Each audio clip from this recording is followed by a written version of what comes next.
बटाट्याची भाजी म्हटले की बटाटे उकडून किंवा काचऱ्या आपण नेहमीच करत असतो.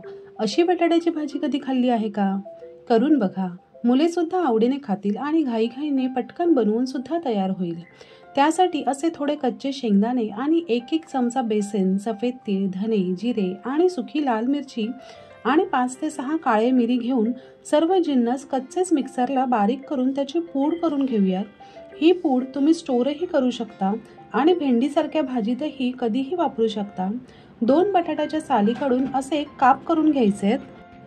इथे पॅनमध्ये थोडे तेल गरम करून त्यात कढीपत्ता आणि जिऱ्याची फोडणी द्यायची आहे. मग बटाटे घालून त्यात चवीप्रमाणे मीठ घालायचं आहे.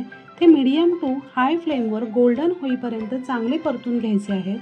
इथे असे बटाट्याला क्रिस्पी कोट आले की त्यामध्ये थोडी हळद आणि काश्मीरी मिरची पावडर घालूयात आणि 3 ते 4 हिरव्या मिरच्या उभ्या चिरून घालून परतून घेऊयात.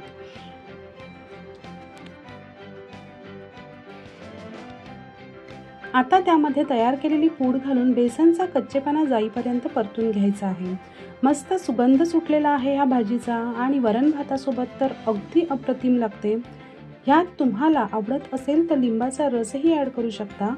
कोथिंबीर घालून गार्निश करूयात. ही रेसिपी आवडली असेल तर नक्की करून बघा. लाईक, शेअर आणि सबस्क्राईब करा. धन्यवाद.